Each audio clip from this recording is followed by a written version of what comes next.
Hey there, and welcome. Ever find yourself kind of stuck trying to talk about your future plans in English? One minute it's a small goal, the next it's this huge, massive dream. Well, today we are going to unlock the exact words and phrases you need to talk about all of it with total confidence. You ready? Let's dive in. All right, let's just start with a super simple question. What are you doing tomorrow?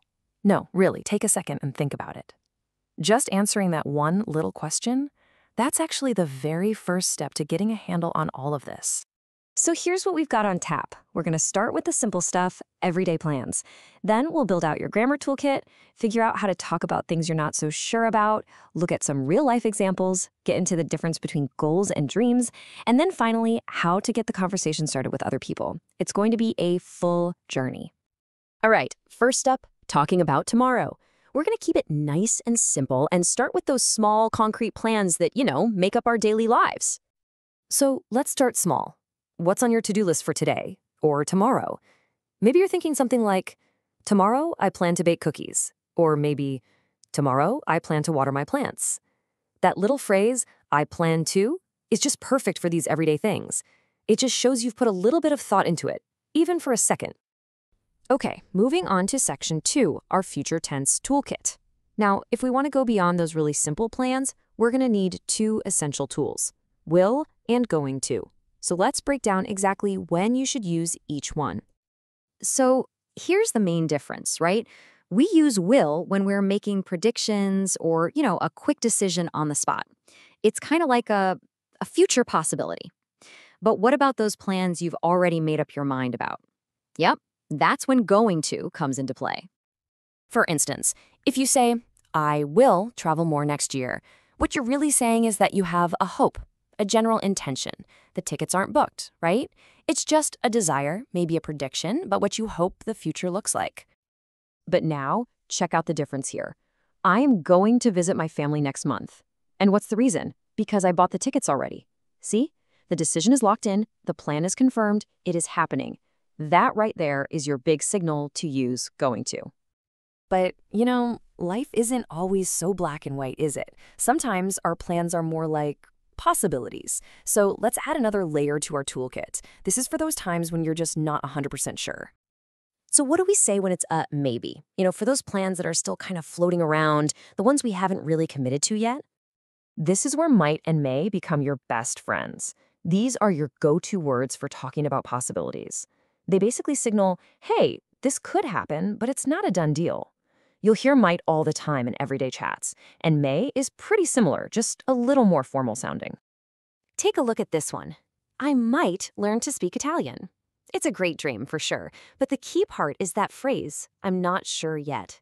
That little bit of uncertainty is exactly what might is all about. It's communicating a possibility, not a solid promise. All right, so we've got our grammar tools. Now let's put them to work and see how they actually function in the real world. We're going to look at some of the most common things people talk about when they're discussing the future. Okay, let's talk travel. For that big dream vacation with no date set, you'd say, I will visit Italy someday. It's that big, hopeful idea. But what about your career? A move you've decided on. That's going to be, I am going to start my own business. It's a solid, decided plan. And learning a new skill, that's often a personal promise you make to yourself. So, I will learn to play the guitar. It's a clear future goal. Family events that are already arranged are super specific, right? We are going to have a big family dinner next Sunday. It's already on the calendar. And for health goals, a firm decision sounds like this. I am going to eat healthier food. That's a plan for a change that's starting right now. Okay, let's take things up a level. We don't just have plans, do we? We have goals, we have aspirations. And while they're definitely related, they're not exactly the same thing. Getting the difference is really key to talking about your big ambitions. So first up, a goal. Just think of a goal as a concrete target.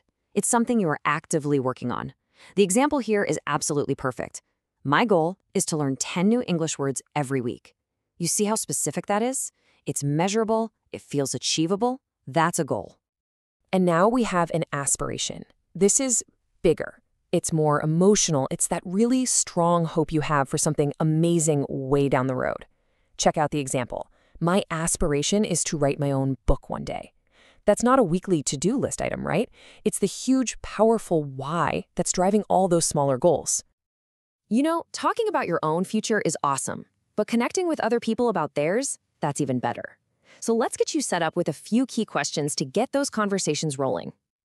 And you can see how these questions kind of build, right? They go from simple stuff, like asking about the weekend, all the way up to these much bigger life questions. And that last one, well, that might just be the most powerful question you can ask. And that really brings us to our final thought. This question isn't just for a job interview, you know? It's a question for you. After everything we've talked about today, just take a second.